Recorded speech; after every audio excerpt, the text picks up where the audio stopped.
All right. Hello and welcome everyone to our webinar on B2B Buyer Demands. My name is Sanya. I'm the Chief Commercial Officer at Hokodo. I'll be your host today. And I've got with me an amazing panel of experts from across the B2B space. So let's kick it off first with some introductions, starting with you, Chris. Hey, hi, thanks for having me, Sanya. Yeah, I'm Chris. I'm CTO and the UK lead for the B2B e-commerce association. So my role here in the UK for the association is to engage with members, whether that be technology providers like Hokodo or B2B merchants, and create a network of education and community for B2B. Lovely. Thanks, Chris. And then over to you, Jason. Thank you, Sanya. Nice to be here. My name is Jason Greenwood. I'm the founder and lead consultant of Greenwood Consulting, and I've been working in the e-commerce industry for over 25 years. I have been running Greenwood Consulting for the last about 4 years, just over 4 years. And Greenwood Consulting specializes in consulting to B2B suppliers, platform vendors, and as well as SIs in helping them level up their B2B e-commerce game. Amazing. And last but not least, Alex. Oh yeah, hi everyone. I'm Alex. I'm the sales director here at SparkLayer. So SparkLayer is a B2B system that layers on top of e-commerce platforms to bring B2B functionality to those who don't already have it. So we've got about 2,000 customers. We're based out here in the UK, but we've got a global set of customers, a lot in the US, Australia, and New Zealand, etc. as well. So thanks for having us. Great. Thanks so much for being here. I think we'll hear some really interesting perspectives from all of your different experiences. And so for our audience today, so we'll be talking all about what do B2B buyers really want in 2025. And just to give a little bit of background of where the insights that we'll be discussing come from. So at the end of last year, Hokodo conducted some research with about 300 buyers from across Europe, focusing on those that have some kind of input into purchasing decisions in their companies. And we've essentially asked them about their purchasing preferences, their behavior, and also the expectations of merchants in 2025.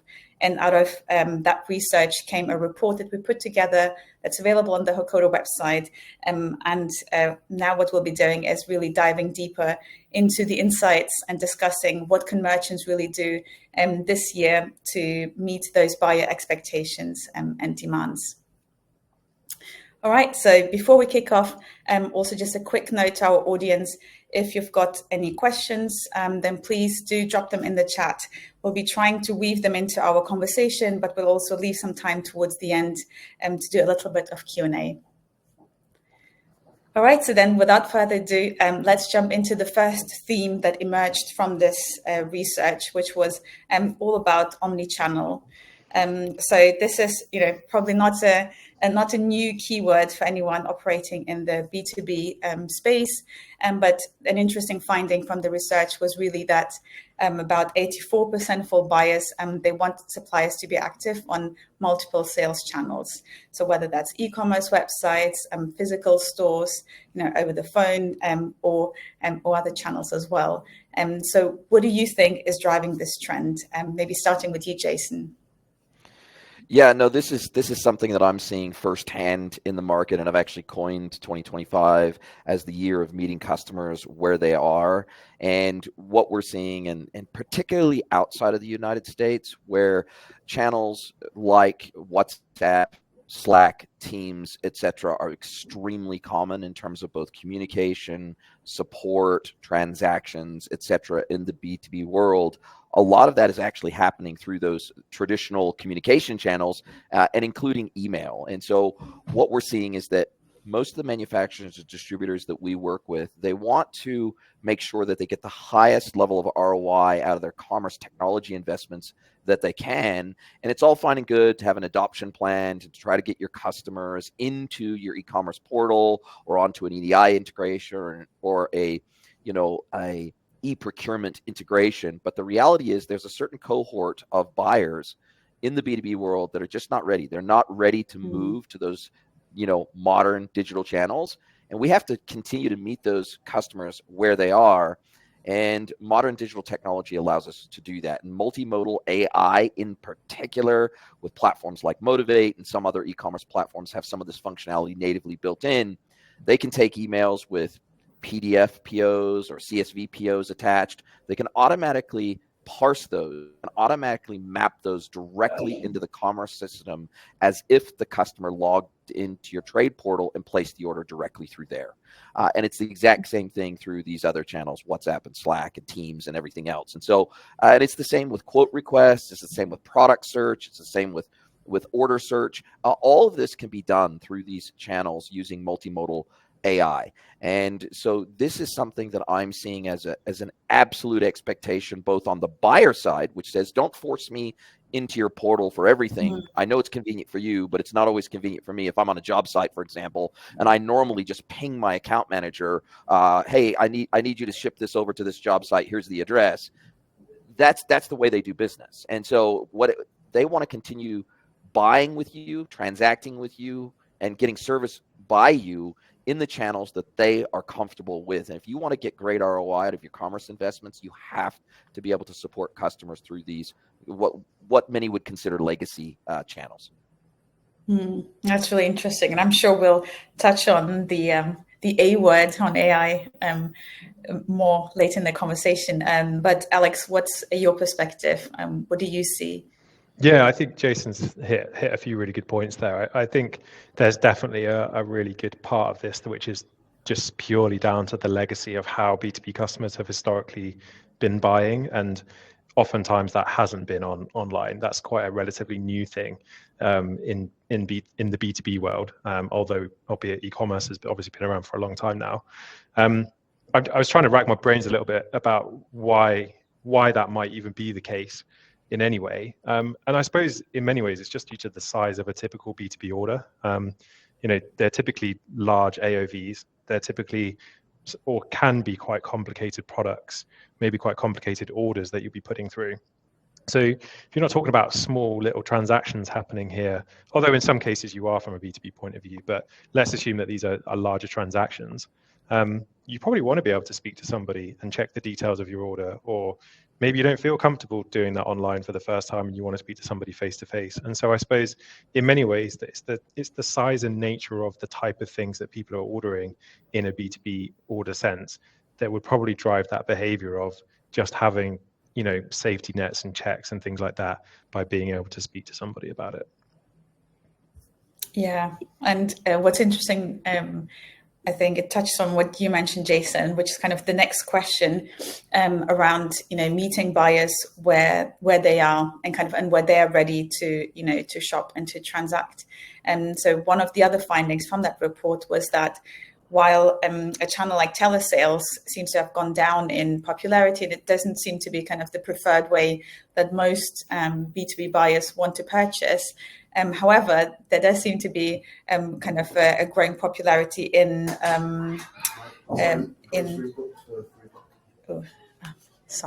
being kicked out. Really sorry. Seems like I'm in the wrong meeting room. Just move on. But let me just drop my question. What about in-store and face-to-face? Yeah, I think just to kind of pick this one up. So I think part of like understanding why customers are picking up the phone or wanting to go in store and face-to-face is understanding the why behind that.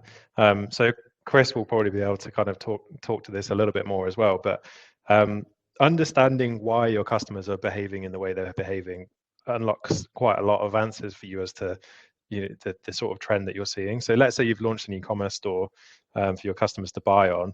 There's still some that still order over the phone. They don't use your e-commerce store for whatever reasons. If you can get to grips as to why those customers haven't been able to place those orders online, so is it a them thing?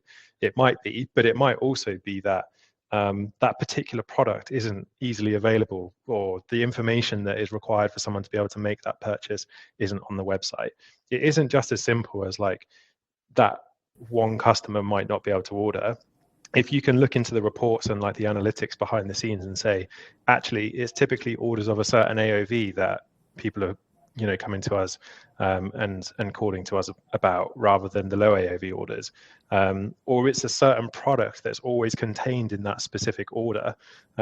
If you can start to ascertain some of that information and analyze, okay, what is actually happening underneath the surface of just people aren't using my e-commerce store, or people aren't using it, doing the thing that I want them to do, that can actually give you a lot more of an impetus to try and change that behavior by changing the things that are stopping someone from using it.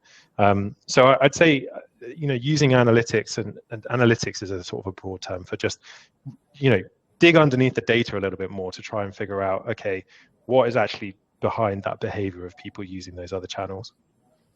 And Alex, if I can just ask a follow-up question on this.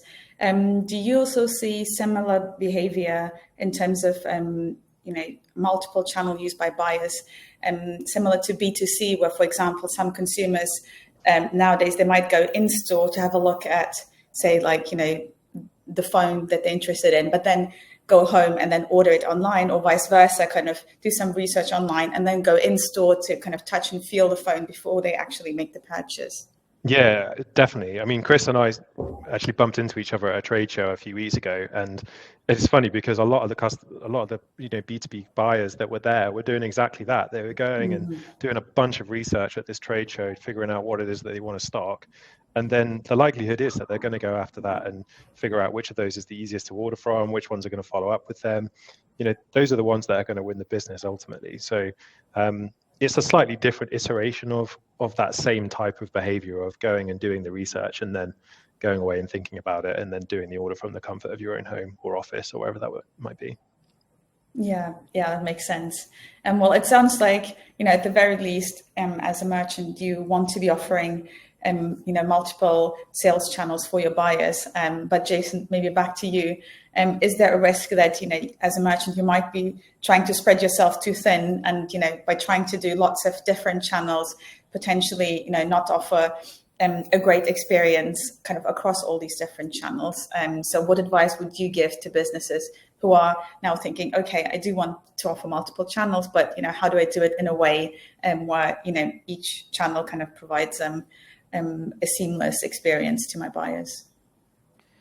It very much depends on the quality of the back office systems and the data in the back end of the business, because for most B2Bs, the ERP is the beating heart of their business. And if they're store locations, this is often in, for example, engineered products, bearings and all sorts of products, they might have a physical store estate, a sales counter where they hold a certain stock, the fastest, maybe the top 10% of their fastest moving items they'll carry in stock locally or regionally. And then they'll usually have a distribution center or two where maybe they don't have a traditional sales counter, but it's a will call location. So for those that come from the B2C world, we don't call it click and collect in the B2B world. We call it will call usually, but it's equivalency, right? And so they might have these multiple distribution centers with all of their products or a significant range of their products. But you need to actually place that order online and then say at checkout, okay, cool, I want to do a will call for this order at this location at this time. And so it's oftentimes, in the B2B world, because oftentimes these orders are for specific job or specific use on a project or an opportunity. As a result of that, we oftentimes need to be able to specify either when the product is going to be delivered to a job site with specificity, or when we need to pick it up. It's not just, hey, you let me know when it's available and then I'll just randomly come and pick it up like you would with a traditional retail click and collect scenario. No, these purchases are being made for business, right? So it's not a discretionary purchase. They're doing it to get a job done, or they're acquiring a product to then resell to another business. And so there's a lot of time criticality. Data needs to be accurate. And it's really, really important that the back office systems are capable of supporting an omni-channel environment. And if they're not, then usually what I do when I'm coming in on consulting, I'm recommending that they fix the back office systems first before they start tacking on or layering on additional either e-commerce, trade portal, all these other channels, both digital and non-digital and traditional. you really struggle with scale if your back office systems are not channel agnostic. And a lot of these systems, they've been in place, if they're a third generation family owned manufacturer or distributor, sometimes these businesses are 75 or 100 years old, and I go in and their ERP is 20 years old, and it's effectively a green screen ERP. It's got no APIs. It's got no easy way to integrate with it. And these are the types of challenges I'm seeing literally every single day. And so it's all fine and good for these businesses to want to go digital, to want to add these digital channels, want to be able to add integration to e-procurement systems on the buyer side. But if they are not modernized from a back-end perspective, it makes modernizing the front end or adding new sales channels just exceptionally more difficult to do. So that's really where you need to start. You need to start with the quality of your data. You need to start with the quality of your back-end systems and the integratability of your back-end systems before you start tacking on all these modern digital sales channels.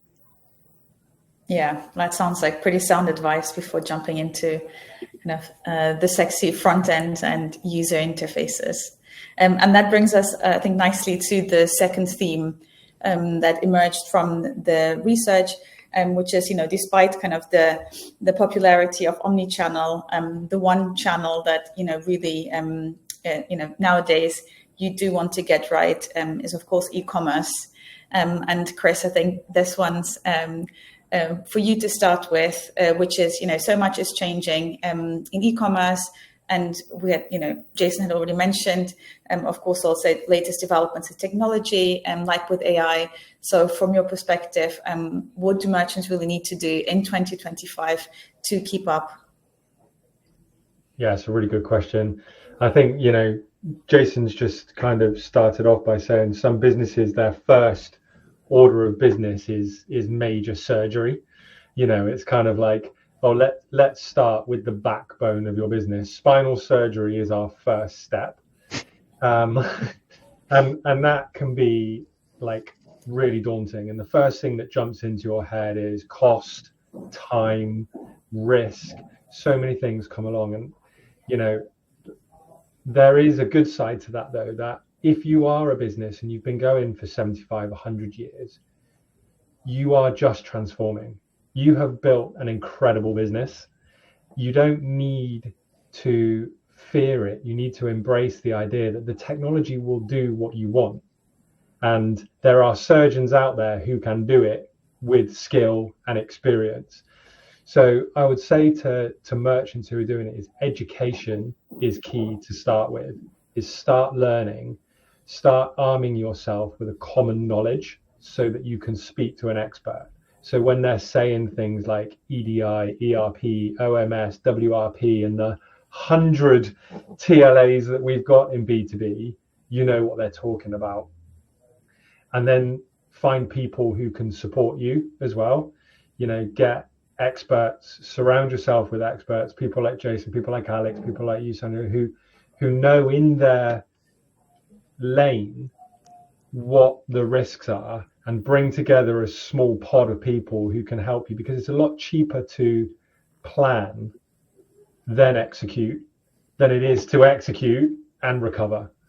It doesn't cost anything to draw a diagram and test an idea, but to build a proof of concept and it not work out is a lot more expensive. So at the association, we've launched a course with a certification for a base level of B2B e-commerce language, strategies and setups, where you can just go through. It's about 14, 15 hours, and it just sets the tone of what does B2B e-commerce look like in 2025. And throughout the industry, we have technology vendors, SIs, consultants, and merchants all taking this certification. And that creates a level playing field for communication. So for me, I would say education, learning, and arming yourself with knowledge before making the first cut. Yeah, that seems like a good first step, especially I think when it's easy to get overwhelmed by all the buzzwords and kind of new trendy technologies that we'll kind of hear about and see. And then maybe a follow-up question to that for you, Alex. What do you see B2B merchants asking for support with in order to accelerate their e-commerce growth strategies, and how can brands really differentiate themselves in this competitive market? Yeah, it's a good question. Just on the course that Chris just talked about, well worth doing if you haven't done it. I talk about B2B commerce day in, day out, and there was a few things on there I was like, I didn't even know that. So yeah, definitely worth doing that. But I suppose just to kind of touch back on the question, so what are merchants asking for support with in order to accelerate their growth? So really, they're looking for a lot of support and general advice and other examples of business that have been through the same process. I think a lot of merchants find a lot of comfort in finding examples of, businesses that are similar to them. So let's say in Chris's example, the 7,500-year-old business that's now just doing B2B commerce for the first time. Finding an example of someone like that you can learn from, who's kind of got the war wounds and the kind of scrapes to talk about. That can be a huge kind of source of comfort for merchants in this kind of arena. Likewise, we work with quite a lot of merchants who are just finding their feet selling B2B at all. So, really strong B2C brands that have got a lot of success selling direct to consumer, who are also just kind of finding their feet selling B2B. Maybe they've got sort of drawn up some natural demand for wholesale. Therefore, they are kind of looking for a bit more support in actually winning accounts and acquiring customers initially, and more kind of looking at it from that perspective. So the needs and wants and the support that merchants need differs quite a lot based on where they are in their kind of B2B journey and where they are in terms of their life cycle of selling to B2B customers. So I suppose in terms of how to differentiate, which I think was the final part of the question here, the biggest thing to do, which I think we kind of touched on already, is actually listen to what your customers want. I think Jason called it the year of 2025, the doing what your customers actually want you to do. Or so, I can't remember exactly what you said, but if you want to ensure your customers will actually order from you time and time again, then create an experience centered around what will actually make them buy and the things that will actually help them to adopt your platform. So I think that's the biggest thing you can do in terms of differentiation. It isn't about knocking money off, or it's not always about that, that's for sure, but it can be around just making sure that you're meeting your customers where they want you to be.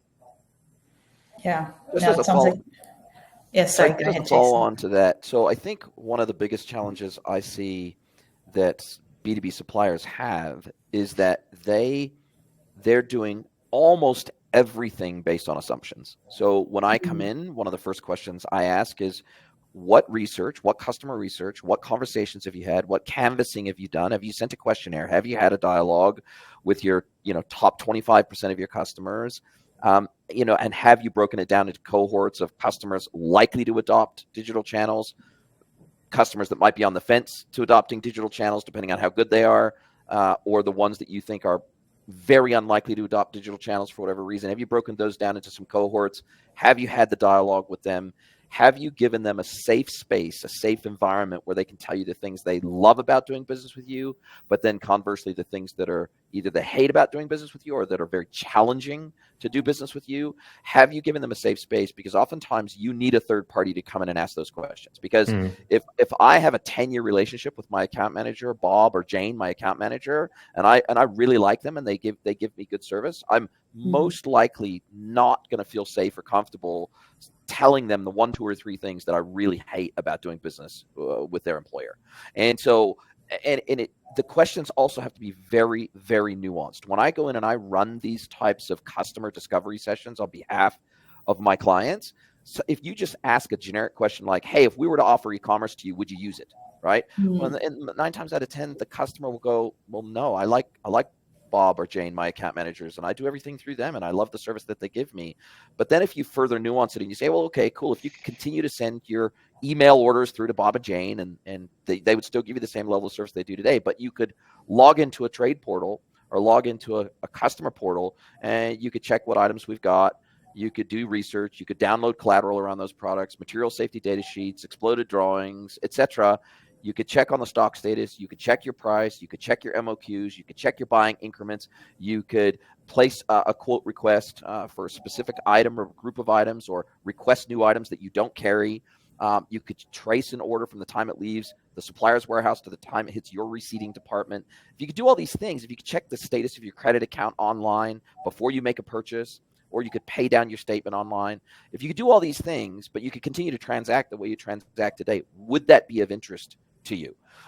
You could check fitment of an item online. You could check the cross-reference. Okay, here's an OEM part. Well, here's our equivalent part for your specific application. If you could check that online without having to send an email to your account manager to get that information back, where it's going to take them 24 to 48 hours to respond to you in most instances, because they got to go to a network drive and grab that piece of collateral and then attach it to an email sent to you. If you contextualize the questions with nuance, you will get much better responses from your customer. So that way, before you even go into scoping the solution, you know the problems that you're trying to solve for, not just for you as the supplier, but for the buyers. And then you can almost guarantee high levels of adoption. If you don't do that, you're missing a critical step as far as I'm concerned. Can I just add to that as well, Jason? Because I think that if you take the time to understand what your customers want before you build something, when you build it, you have purpose, and you're now building it for the customers who are going to value it. And then when it comes to launching it, they will adopt it and use it and embrace it, and then give you feedback on how to make it better.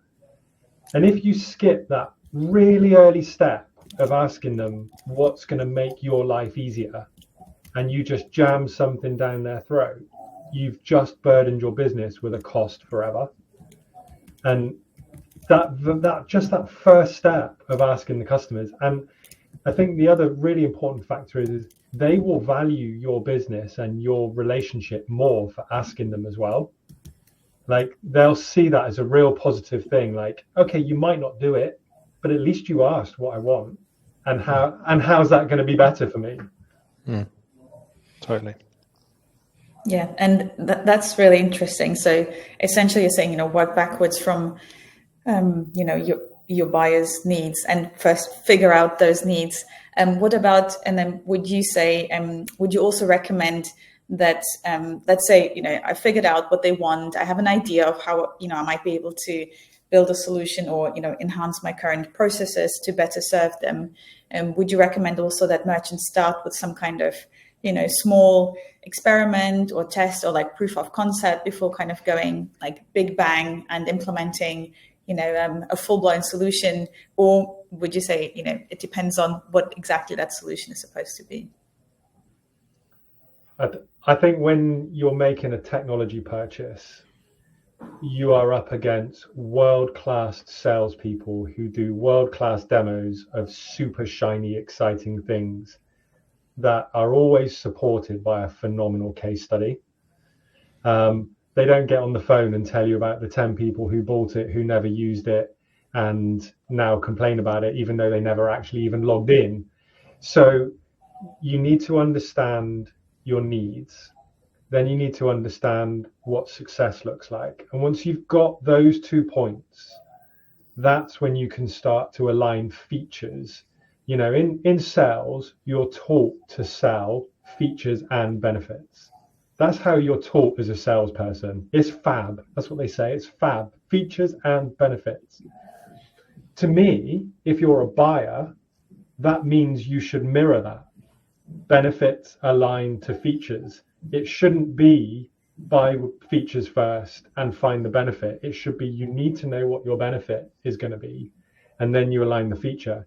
If you meet a salesperson with BAF as your mentality and they've got fab, that's when the magic's going to really happen. Look at Alex, his sales training. Yeah. I know, that sounds spot on.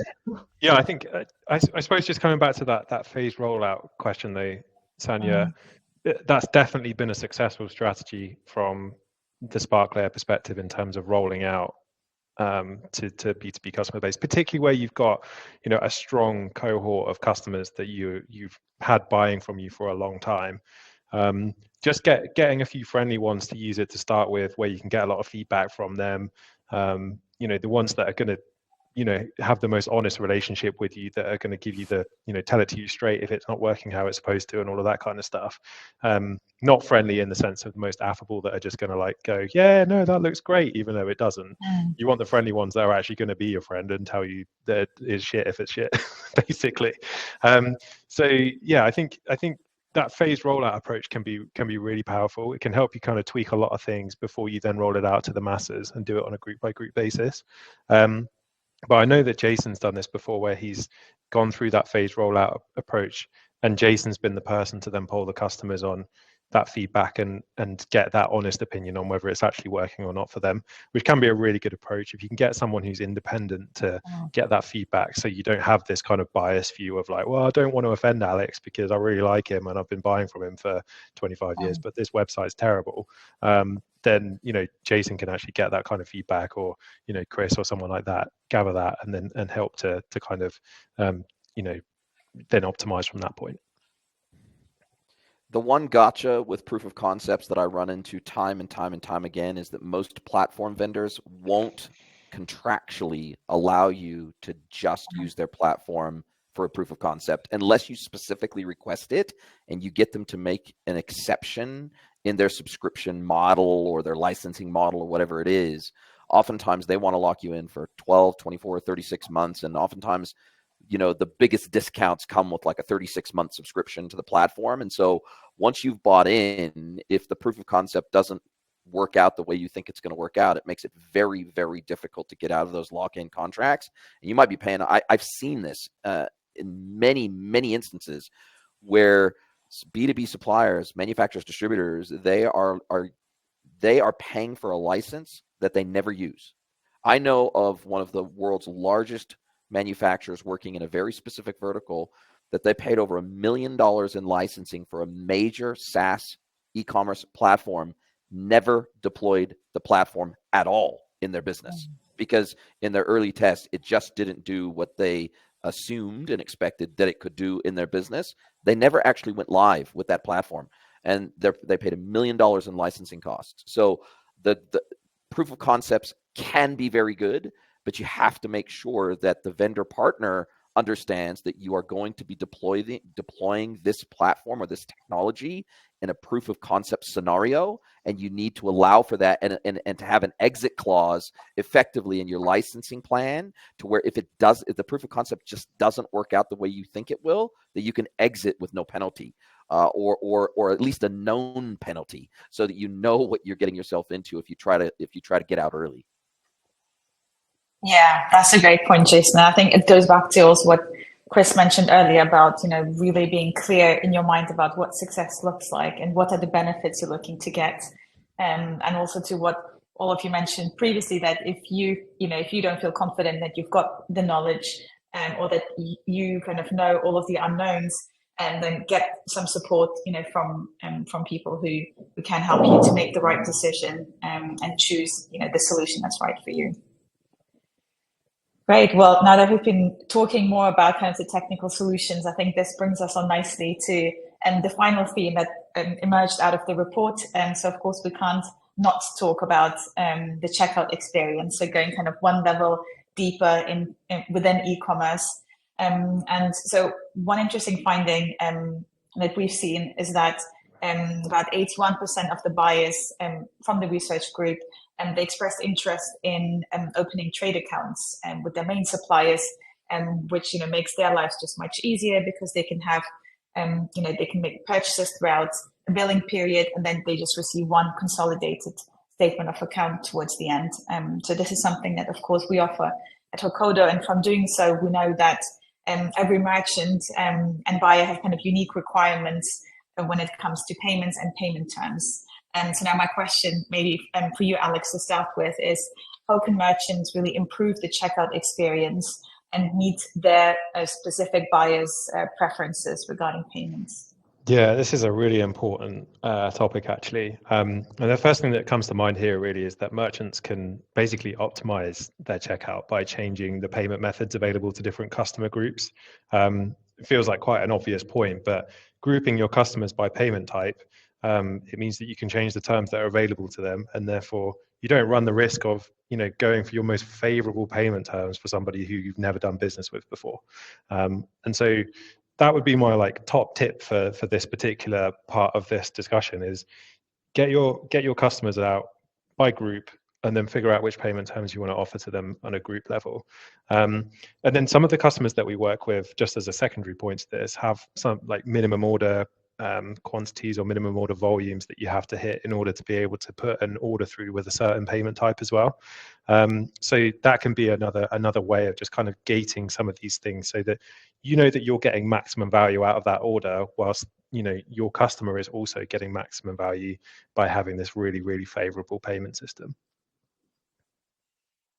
Yeah. Chris, any perspectives from you also on the whole checkout experience? Yeah, I think I was at Spring Fair where I bumped into Alex the other week, and I bumped into a chap, and we were talking about bad debt and old debt. And I said, have you heard of buy now, pay later for B2B? And he was like, no, what's that?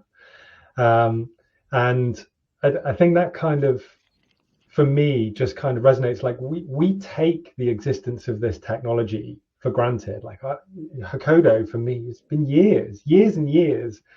And then there's someone here who's like, oh my goodness, this is the perfect solution for a problem that I'm struggling with.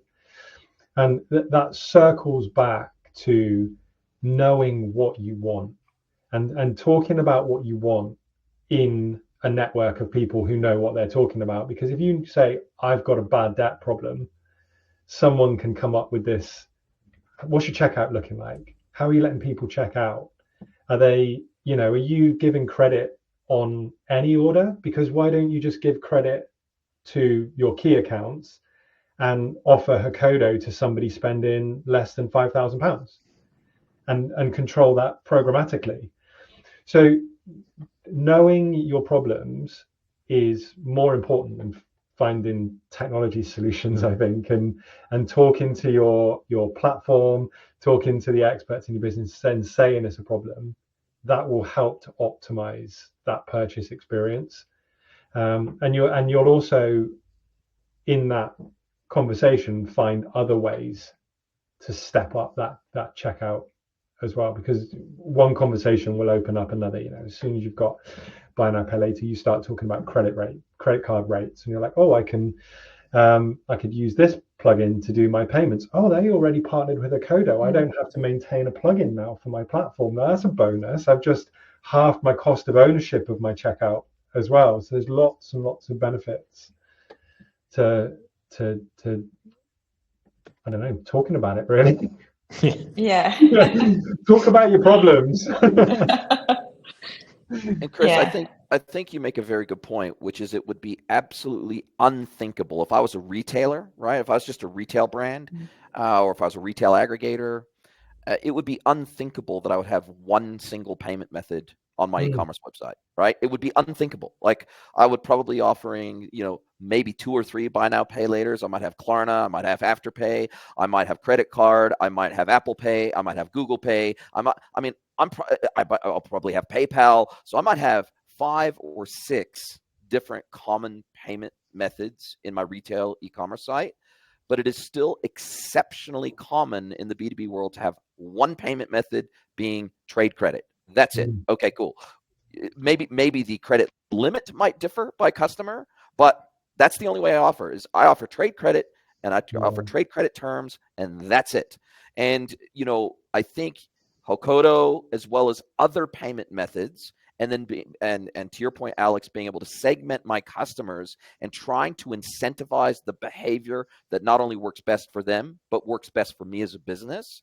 And that extends into checkout customization and payment method customization and personalization. I think this is something that the vast majority of the B2B world does not even know is possible. They only think trade credit they think it's the only way they can do business, and they don't realize that there are alternatives. And so by speaking to people who know the business and know the industry and know the technology and the payments providers that are out there, they can dramatically improve their customer experience whilst also reducing the opportunity of bad debts and having to chase up payments. And, in many B2B businesses, they have one person dedicated in their accounts team to just chasing up payments. That's all they do, and monitoring credit limits and giving credit approvals. So I totally agree with both of you. I think this is a massive missed opportunity for most B2Bs because they simply don't know there's any other way. We put a portal available for a company that manufactures ceilings, big industrial ceilings, and they launched it to their customer accounts who all have trade credit accounts, and then were absolutely blown away by the fact that everybody was checking out with the payment options on the checkout with credit card, buy now, pay later, and Apple Pay. And even though they had their trade account available, they would just prefer to do the admin there and then. It's done, and they don't have to put a burden on the office. And it was completely unexpected. Yeah. Well, another maybe unexpected finding, but probably maybe not so surprising to you guys, was around kind of the decrease in customer loyalty. So maybe mirroring a bit kind of the trend in the B2C world. But given that it seems that buyers are happy to switch suppliers, if they don't get the right payment terms or the right prices, or they don't like the breadth of the product catalog. What do you, maybe starting with you, Jason?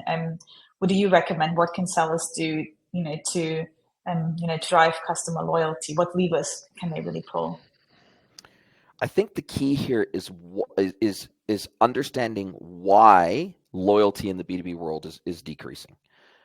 It's primarily because historically in the B2B world, loyalty was required, meaning that many distributors or master distributors, they were given exclusive ranges, exclusive territories. They were given exclusive windows of time where they were literally the only supplier you could get those products through. Well, that age of exclusivity is rapidly coming to an end, right? The whole entire B2B world for the last eon was built on exclusive relationships between manufacturers, distributors, and buyers. And the reality is almost every single instance of those exclusives are going away. So very rarely do you have a single distributor for a given product or service. Usually you've got at least 2, sometimes you got 5, sometimes you got 10. And the reason for that is because the manufacturers of those products, they want the distributors to compete against each other on more than just I've got it in stock. They want them to be able to compete on price. They want them to be able to compete on service. They want them to be able to compete on actually having the item available when the customer wants it in the quantities they want it for. So the default level of loyalty in the B2B world is going away because there is no longer a single source for most items. There's usually multiple sources. So now there is more competition in the supply side, which means there's more competition for customer loyalty. And so just like in the B2B, in the B2C and D2C world, there's very rarely one supplier for an item, and therefore that's what's driving the lack of loyalty in the B2C world. The same exact thing is happening in the B2B world. So you've got to be able to differentiate on more than just I'm the exclusive distributor and you have to come to me to buy this good. So you have to offer an amazing customer experience. You have to offer by default amazing pricing and competitive pricing. By default, you should be keeping at least the top 25% of your SKUs in terms of volume. You should never be out of stock of those items. It's just you cannot be out of stock of those items. There are loyalty programs like we see in the B2C world are not that common in the B2B world yet, but there are other ways to increase loyalty, like putting standardized pricing tiers in place. Instead of negotiating a price list with every single one of your customers across every single SKU, standardizing your pricing tiers and saying, well, look, on a trailing 12-month basis, we will re-tier you every single month into a pricing or a discount tier based on how much you're spending with us, right? So over the trailing 12 months, if you spend 100 grand, you're in this pricing tier. If you spend 200 grand, you're in this tier. Spend 500,000 plus, you're in this pricing tier. And so effectively incentivizing them to push as much business through you as possible. So they get preferential treatment. Maybe they get, maybe at a certain pricing tier, they automatically get free shipping on everything, or at least they get free shipping on certain categories of products or certain SKUs of items that are fast moving with them.